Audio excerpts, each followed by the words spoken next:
పరిశుద్ధుడైన తండ్రి నామానికి మహిమ ఘనత ప్రభావాలు కలుగును గాక.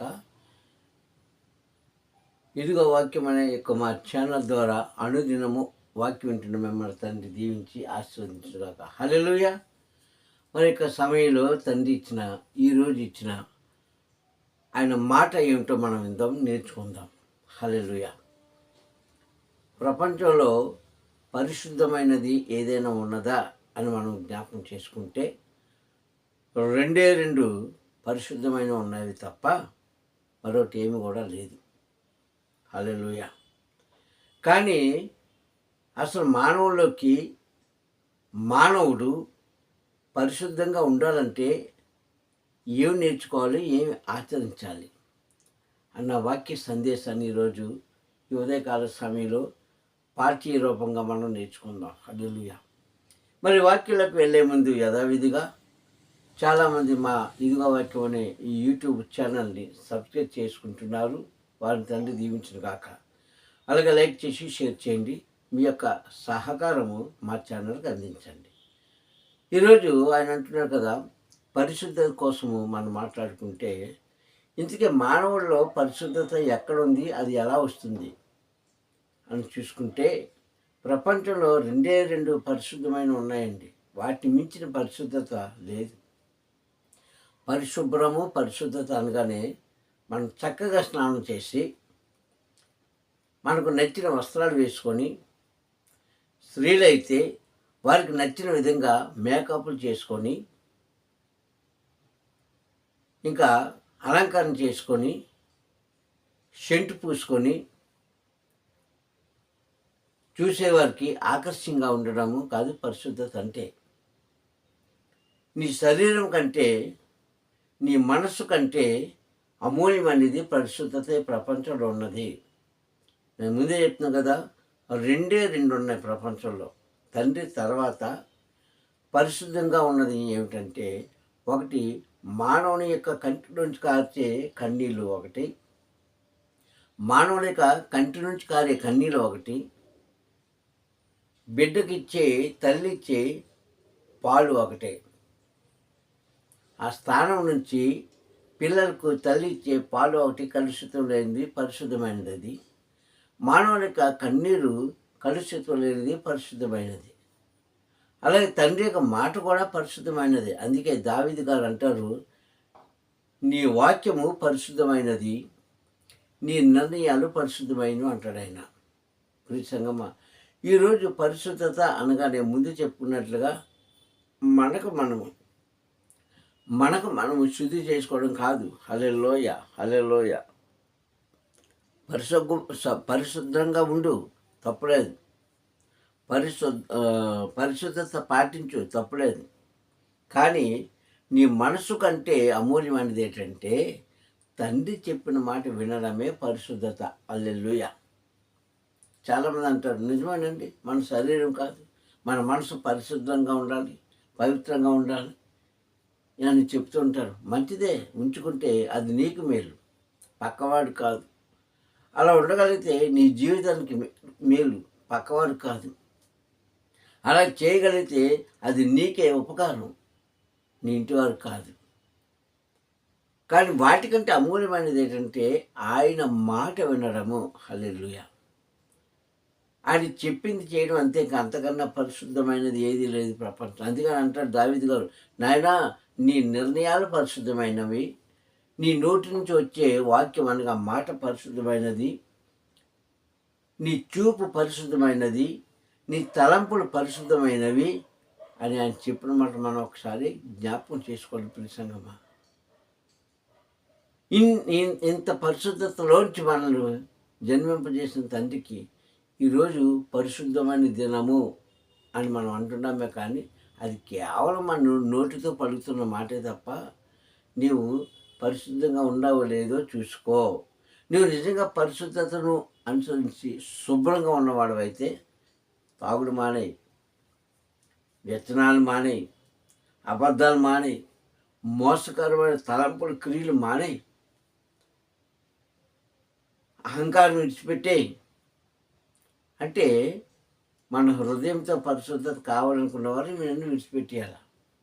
ఎక్కడ అక్కడే పెట్టుకొని ముందు చెప్పినట్టుగా మన బాహ్య రూపము అంటే పై రూపము శరీరము, మన శరీరాన్ని శుభ్రంగా ఉంచుకొని సుగంధ ద్రవ్యాలతో స్త్రీలు కానీ పురుషులు కానీ అలంకరించుకొని నలుగురికి వెళ్ళడం కాదని పరిశుద్ధత అంటే. నీ మనసు కంటే ముఖ్యమైనది ఏంటో తెలుసా? తండ్రి చెప్పే మాట వినడం. అందుకే చాలామంది భక్తులు, ప్రవక్తలు, సేవకులు, యాజకులు, కాపరులు వీళ్ళందరూ కూడా ఆయన మాట విన్నారు కనుకనే ఈ పరిశుద్ధమైన గ్రంథంలో వారి పేర్లు లిఖించబడ్డాయి. అది అమూల్యమైన మాట. మరి నీ పేరు, నా పేరు, ఇప్పుడున్న జనాంగం పేరు పరిశుద్ధ గ్రంథంలో ఉంటాయో లేవో మనకు తెలియదు. అందుకే పేతురుతో అంటాడు, క్రీస్తు వారు అన్న మాట ఏంటో తెలుసా? నాయనలారా, ఈ భూమి మీద మీరు చేసిన గొప్పతనాలను బట్టో, మీరు చేసిన అద్భుత క్రియను బట్టి కాదు, కానీ జీవపు గ్రంథంలో, నా తండ్రి దగ్గర ఉన్న జీవపు గ్రంథంలో మీ పేర్లు ఉన్నాయో లేవో ఒకసారి చూసుకోండి అంటాడు అక్కడ. కనుక పరిశుద్ధత ఎక్కడి నుంచి వస్తుందండి? ఆయన మాట వినడంలో వస్తుంది మొట్టమొదటిసారిగా. నీ హృదయంలోంచి కాదు. ఎందుకంటే హృదయ తలంపులు, హృదయ బుద్ధి, హృదయం యొక్క ఆలోచనలు బ్రతికినంత కాలం కూడా ఎక్కడో కాడ మనం పడిపోతుంటాం. ఏదో విషయంలో మనం మోసం చేస్తూనే ఉంటాం, ఏదో విషయంలో అబద్ధాలు ఆడుతూనే ఉంటాం, ఏదో విషయంలో ఎదుటి మనిషిని చులకనగా చూడడం చేస్తుంటాం, ఏదో మనిషిలో నువ్వు మాట తప్పిన వారుగా ఉంటాం. స్త్రీలు కానీ పురుషులు కానీ చాలామంది మాట ఇస్తుంటారండి, ఆ మాట తప్పుతూ ఉంటారు. అంటే నీ పరిశుద్ధత నీలోంచి బయటికి వెళ్ళిపోయింది, నీ నీతి నీలోంచి నిన్ను విడిచి వెళ్ళిపోయింది, నీ న్యాయం నిన్ను విడిచి పోయింది. కానీ ఆయన మాటలో అన్నీ ఉన్నాయి. అందుకే నేనంటాను, ఇవన్నిటికంటే ఆయన మాట మనం వినడమే పరిశుద్ధత, అంతకన్నా లేదు. ఆయన మాట మనం ఒక మంచి మాట చూడండి, ఒక మంచి మాట ఎవరైనా మనకు చెప్పినప్పుడు అది విన్నామనుకో, నీ శరీరము తేలికైపోతుంది, ముఖ్యంగా నీ హృదయము తేలికైపోతుంది. ఎప్పుడైతే నీ హృదయము, నీ శరీరము తేలికపరచబడిందో అప్పుడు సంతోషంగా ఉంటావు. ఇంకా అంతకన్నా పరిశుద్ధత ఏముందండి? అంతకన్నా న్యాయం ఏముంది? నువ్వు ఆనందంగా ఉంటావు అన్ని విషయాల్లో కూడా. అందుకని అంటున్నాడు, మానవుడి భూమి మీద పరిశుద్ధంగా ఉండాలంటే ఏం చేయాలంటే మనకు వచ్చిన తలంపులు కాదు, ఆయన మాట విని ఒకసారి కాకపోయినా రెండోసారి అయినా, రెండోసారి కాకపోయినా మూడోసారి అయినా సరే, మూడోసారి విడిచిపెట్టిన నాలుగోసారి అయినా సరే ఆ మార్గంలో వెళ్ళడమే నీ జీవితాన్ని మనందరి జీవితాన్ని కూడా పరిశుద్ధమైన మార్గంలో నడవడానికి అనుకూలంగా చేస్తారు తండ్రి. హల్లెలూయ. ఇదండి పరిశుద్ధత అంటే. ఇలా ఎవరు జీవిస్తున్నారు? నోబడి. ఎవ్వరు కూడా లేరు, ఎవరు లేరండి, ఎవరు లేరు. కనుకనే మానవుడి యొక్క జీవితము హెచ్చు తగ్గులుగా ఉంటుంది. అంటే ఒకసారి హెచ్చించబడుతున్నాం, ఒకసారి పడిపోతున్నాం, మళ్ళీ హెచ్చించబడుతున్నాం. అంటే హెచ్చు తగ్గులు రోడ్లు అవి, సమాంతరమైన భూమి కాదు. దావీదు గారు అంటారు కదా, తండ్రి సమాంతరమైన భూమి మీద నేను ఉండినట్లుగా సమాంతరం చేయంటాడు 119 అధ్యాయంలో. కావున ఇప్పుడు సహోదరులారా, మనం నేర్చుకోవాల్సింది ఏంటంటే సమాంతరంగా మనం ఉండాలి, సమానంగా ఉండాలి, హెచ్చు తగ్గులుగా ఉండకూడదు. తండ్రి దగ్గర హెచ్చు తగ్గులుగా ఉంటూ మనం ఆయన మాట వింటూ మన ఇష్టానుసారంగా జీవిస్తే, ఆయన మార్గంలోకి వెళుతూ మన ఇష్టానుసారం మార్గంలోకి వెళితే, ఆయన తలంపుల్లో ఆ ఉద్దేశాల్లో మనం జీవిస్తూ మన సొంత నిర్ణయాల్లోకి వెళితే అది నీకు పరిశుద్ధత కాదు, సరికదా? ఏమో రేపటి దినాన నీ బ్రతికి ఎలాగుంటుందో నీకే తెలియదు. నీవు ఎవరిని చూసి అతిశయిస్తున్నావో నీకు తెలియదు. కానీ ప్రియ సంగమా, లోకం చెడ్డది అని నేను చెప్పట్లే, లోకం చెడ్డదని నేను చెప్పట్లే. యెహెజ్కేలు కాలంలోనే ప్రవక్తనే యెహెజ్కేలుతో చెప్పిన మాట అది ఇశ్రాయేలు కోసం. నరపుత్రుల దినములు చెడ్డవి, దినములు గడిచిపోతున్నాయి అంటాడు అక్కడ.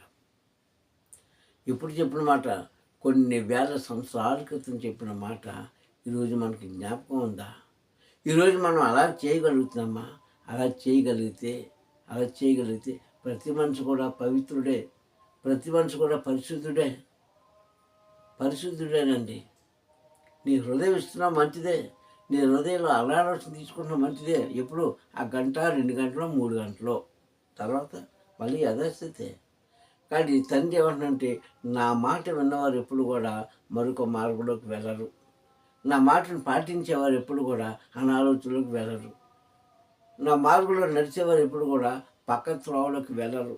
ఇదే పవిత్రత, ఇదే పరిశుద్ధత అని గ్రంథం బోధిస్తుందండి. ప్రసంగి గ్రంథం 5వ అధ్యాయం అంటాడు కదా, మరొకటి ఏంటంటే నీ నోటి మాట ద్వారా కూడా నీ పరిశుద్ధంగా జీవించగలవు. ముఖ్యంగా మన నోటి మాట మనిషిని పాడు చేసేది నీ మాటే, మనుషుని బాగుపరిచేది నీ నోట్లోంచి వచ్చే మాటే. మరొక వ్యక్తి కాదు, ఒక స్త్రీ కాదు, పురుషుడు కాదు నిన్ను పాడు చేసేది. నీ నోటి మాటే నిన్ను పాడు చేస్తుంది. నీ నోటి మాటే నిన్ను హింసిస్తుంది. యోబు గ్రంథంలో అంటాడు కదా ఆయన, యోబు గ్రంథంలో అంటాడు 15వ అధ్యాయంలో, నేను కాదు నీ పెదవులే నీ మీద సాక్ష్యం చెప్తూనే అంటాడు పరమ తండ్రి. నేను కదయ్యా నీ మీద తప్పు పట్టింది, నేను కదయ్యా నీ మీద అబద్ధం చెప్పింది, నీ పెదవులే నీ మీద సాక్ష్యం చెప్తూనే అంటాడు. అంటే మన నోట్లోంచి వచ్చిన మాట. హల్లెలూయా. నీ నోట్లోంచి వచ్చిన మాటే నాకు సాక్షిగా ఉంటే నీ మీద ఎవరు అబద్ధం చెప్పలేదు. ఎప్పుడంటే నీ మాట విమర్శన దినంలోకి మనం వెళ్ళినప్పుడు,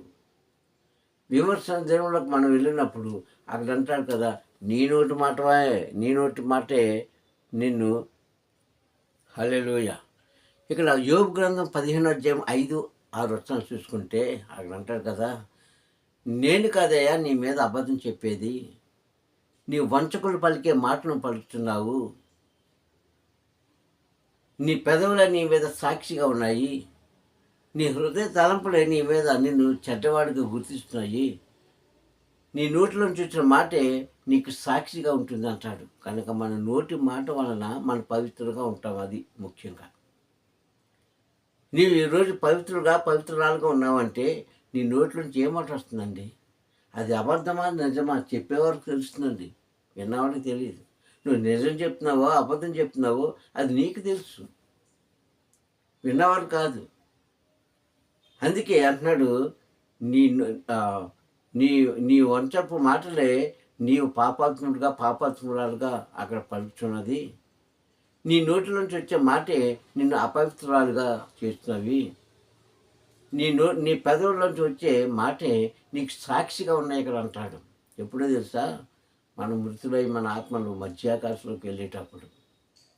ఈరోజు మనుషులు మెప్పించడానికి చాలామంది నిజాన్ని దాచి అబద్ధాలను చెబుతూ ఉంటారు. నిజాన్ని పలకరండి, నిజాన్ని దాచుకొని అబద్ధాన్ని వాళ్ళు పలుకుతూ ఉంటారు.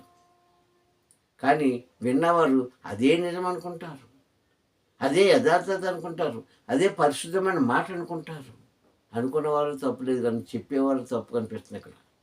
అది అంటున్నాడు, నేను కాదు నీ మీద అబద్ధం సాక్ష్యం చెప్పింది, నీ నోటిలోంచి వచ్చిన మాటే, నీ మాటే నిన్ను దోషురాలుగా స్థాపించబడుతున్నది అంటాడు. యోబు గ్రంథం 15వ అధ్యాయం 5-6 వచనాలు.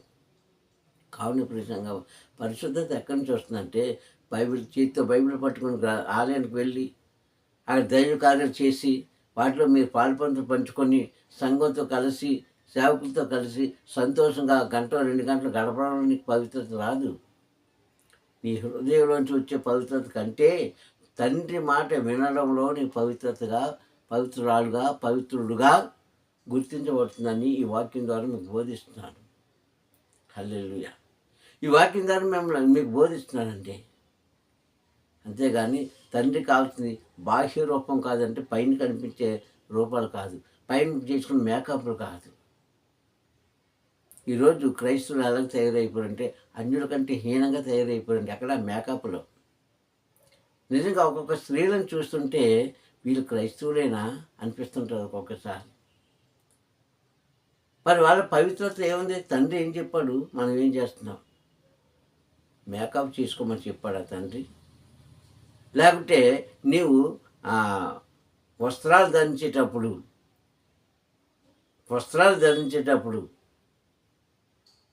ఎలాంటి వస్త్రాలు ధరించమన్నాడు తండ్రి?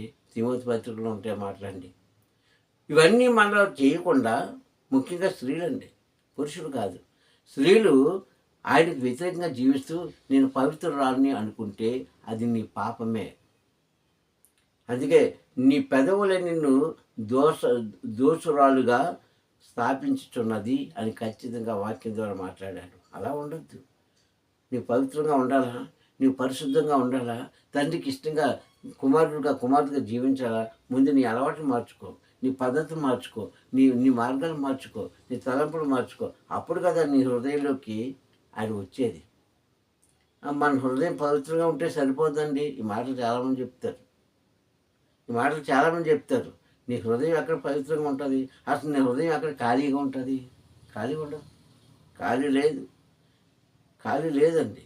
అందులో ఎన్నో ఆలోచనలు, ఎన్నో తలంపులు, ఎన్నో లోకానుసారంగా ఈరోజు క్రైస్తవులు జీవిస్తున్నారండి. దౌర్భాగ్యం ఉండదు. ఉన్నవారు ఎలా జీవిస్తే మనకు అనవసరం, కానీ క్రైస్తవులు అన్యుల కంటే ఎక్కువగా అపవిత్రంగా జీవిస్తున్న దినాలు. అందుకే తండ్రి యొక్క ఉగ్రత ఈ భూమి మీదకి త్వరగా వచ్చేసింది. వస్తుంది కాదు, వచ్చేసింది. ఎప్పటికీ కూడా మనం మారకపోతే, ఎప్పటికీ కూడా నిన్ను నువ్వు తండ్రి మాట విని పరిశుద్ధంగా చేసుకోకపోతే, ఉండలేకపోతే నీ భక్తి జీవితం తండ్రికి తెలుసు. నీకే పనిష్మెంట్ ఇవ్వాలో తండ్రికి తెలుసు. నిన్ను ఎలా నడిపించాలో ఆయనకే తెలుసు. ఆయన చిత్తానికే విడిచిపెడుతున్నాం మేము. హల్లెలూయా. కానీ నేనంటాను, అలాగ మనం కోరి కష్టాలు తెచ్చుకోవద్దు. కోరి కష్టాలు తెచ్చుకొని నాకు కష్టం వచ్చిందని తిరిగి ప్రార్థన చేయొద్దు. అందుకని అంటున్నాను, నా మాట విన్నవారు ఆశీర్వదించబడతారని పాత నిబంధనలో అనేకమైన ప్రవక్తల ద్వారా తెలియజేసిన మాట మనం శ్రద్ధగా విందాం, నేర్చుకుందాం, ఆయనకి ఇష్టంగా జీవిద్దాం.